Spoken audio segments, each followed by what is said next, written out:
Vishwas? Hi sir, నేనే విశ్వాస్ని. పర్వాలేదే, business man లాగే ఉన్నాడు. కారు అంతా ఉందంటే పెద్ద కంపెనీ అయ్యుండాలి. మీనాక్షి సరైన చోటే లక్కీ డ్రా కొట్టింది. డబ్బులు తీసుకోవాలంటే బేరం ఆడకూడదు. మీరు ఏం పని చేస్తుంటారు? నేను పెద్ద బిజినెస్ మ్యాన్ని. నాది ఎకానమీ మేనేజ్మెంట్. ఎకానమీ మేనేజ్మెంటా? అవును. ఏ డబ్బులు ఎక్కడ పెట్టుబడి పెడితే లాభం, ఎక్కడ పెడితే భవిష్యత్తులో మంచిది, ఇవన్నీ నేనే చూసుకుంటాను. చాలా పని ఉన్నట్టుంది. అవును, మరి ఒక్క నిమిషం కూడా తీరుకుండదు. ఏదో మీరు పిలిచారు కదా అని వచ్చాను. నేను పిలిచానా? అంటే మీరే లక్కీ డ్రా ఉందని అన్నప్పుడు నేను రాకుండా ఉండగలనా? అవునులేండి, నాకు తప్పలేదు, నేనే రావాల్సి వచ్చింది. అన్నట్టు ఆ 10 లక్షలు. సార్, నేను ముందే చెప్పాను కదా, 10 లక్షలు ఇవ్వడం కుదరదు. మేము మాక్సిమం 10 లక్షల వరకు బహుమతులు ఇస్తామని చెప్పాం, డబ్బులు ఇస్తామని చెప్పలేదు. డబ్బు విషయంలో నా చెవులు ఎప్పుడు నన్ను మోసం చెయ్యవు. మీరు 10 లక్షల డబ్బు ఇస్తామని చెప్పారు. వీడి వాళ్ళను వదిలేలా లేడే, ఏం చేయాలి? మీరు తప్పుగా అర్థం చేసుకున్నారు. ఎవరైనా లక్కీ డిప్లో 10 లక్షలు ఇస్తారా చెప్పండి? దానికి బదులుగా వేరే గిఫ్ట్లు ఇస్తాం. మీ అడ్రస్ ఇస్తే ఇంటికే పంపిస్తాం. ఏం గిఫ్ట్ ఇస్తున్నారో చెప్పండి, అది చూసి ఇంట్లోకి కావాలా వద్దా అని నేను చెప్తాను. ఇప్పుడు ఏమని చెప్పాలబ్బా? ఎందుకు సార్ అలా ఉన్నారు? పెద్ద కంపెనీ వాళ్ళగా కనిపిస్తున్నారు. మీరు ఈ చీప్ 200, 300 గిఫ్ట్ ఇచ్చేలా ఉంటే నన్నెందుకు ఇంటడ్డ సడగటం? అంత తక్కువ గిఫ్ట్ ఇవ్వంలేండి, ఎక్కువే ఇస్తాం. ఇస్తాము అని అప్పటి నుండి చెప్తూనే ఉన్నారు. ఏమిస్తారో చెప్పండి సార్, లేదంటే వచ్చిన దానికి ప్రయోజనం లేదనుకుని నేను వెళ్ళిపోతాను. ఒక్క సెకండ్ ఆగండి. ఇప్పుడు వీడికి ఏం గిఫ్ట్ అని చెప్పాలి? TV, fridge. టీవీ, ఫ్రిడ్జా? టీవీ ఎన్నించులు? ఫ్రిడ్జ్ డబుల్ డోరే కదా?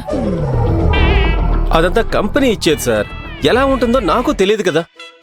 ఇచ్చేదలాగో ఇస్తున్నారు, వాడుకోవడానికి వీలుగా ఉండేలాగా మంచి క్వాలిటీ ఇవ్వమని మీ బాస్కి చెప్పండి సార్. విరాజ్, నీకెలాంటి బావ దొరికాడో. ఏంటి సార్, ఏం మాట్లాడటం లేదు? ఇస్తాం సార్, దాందేముంది. ముందు మీ అడ్రస్ చెప్పండి, అక్కడికే పంపిస్తాం. ఎందుకు అంత కంగారు పడుతున్నారు సార్? ముందు అమౌంట్ గురించి మాట్లాడదాం. ఏ అమౌంట్? అదే, ఉత్త ఫ్రిడ్జ్, టీవీ ఇస్తే సరిపోతుందా? టీవీ పెట్టడానికి స్టాండ్ వద్దా? ఫ్రిడ్జ్ లోపల పెట్టడానికి పళ్ళు, కూరగాయలు, పాలు అన్ని కొనాలి కదా. అవి కూడా కొనివ్వాలా? అయ్యో, మీకెందుకు శ్రమ, నేనున్నాను కదా. మీరు ఇంత అని అమౌంట్ ఇచ్చేయండి, మా ఇంటికి ఏం కావాలో చూసుకుని నేనే కొంటాను. వీడు మామూలుడు కాదు, కోరిక తీరని పిశాచి. ఎంత ఇచ్చినా తృప్తి లేదు. అడ్రస్ ఒక్కటే దొరకని. వీడి నెంబర్ బ్లాక్ చేయడమే కాదు, వీళ్ళ ఇంటి అడ్రస్ వైపు కూడా చూడను. ఏంటి సార్, ఏమీ మాట్లాడటం లేదు? అదంతా కుదరదు సార్. ఇప్పుడు ఈ ప్రైజ్ తీసుకుంటారా లేదా వేరే వాళ్ళకి ఇవ్వమంటారా? సార్ ఫీల్ అయ్యారా? నేనేదో కామెడీ చేశానంతే. ఈ విశ్వాస్ అలా డబ్బు లాగే రకం కాదు. నా పేరు విశ్వాస్, మీరు నన్ను నమ్మొచ్చు.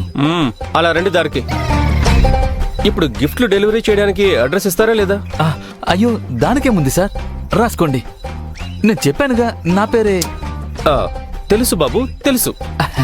నేను నిన్ను నమ్ముతాను. ప్రస్తుతానికి అడ్రస్ చెప్పండి చాలు. Number 24, road number 2, Jubilee hills, Hyderabad. సరే, పంపిస్తాం. వస్తాను సార్. Bye sir. అబ్బా, ఇక నుంచి అంతా విరాజ్ ఇష్టం. ఇలాంటి ఫ్యామిలీని ఒప్పించి ఆ మిస్ ముక్కరని ఎలా దక్కించుకుంటాడో ఆ దేవుడికే తెలియాలి.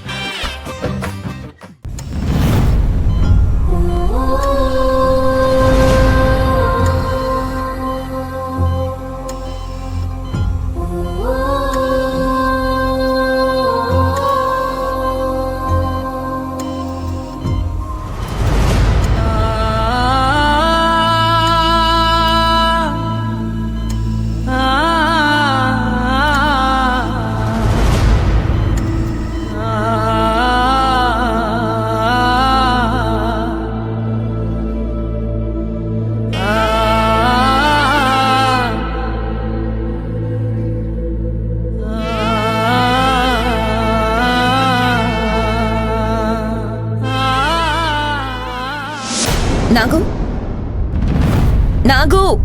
మేడం, ఆ, ఇంట్లో ఎవరు లేరా? అందరూ ఎక్కడికెళ్లారు? అందరూ రమ్య మేడంని చూడ్డానికి వెళ్ళారు మేడం. రమ్యనా? ఎందుకు?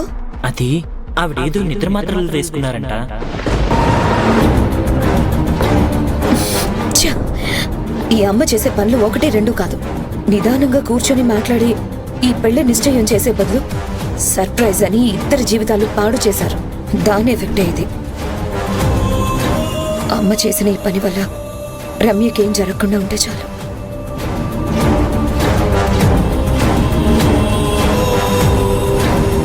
పాపం రమ్య మేడం మనసు చాలా బాధపడి ఉంటుంది. రమ్య మేడంకి ఏం జరగకూడదని నాకు అనిపిస్తుంది మీనాక్షి. కాకపోతే ఇప్పుడు చావడానికి ప్రయత్నించిందని మళ్ళీ విరాజానికి ఆమెను కట్టబెడితే ఏంటి పరిస్థితి?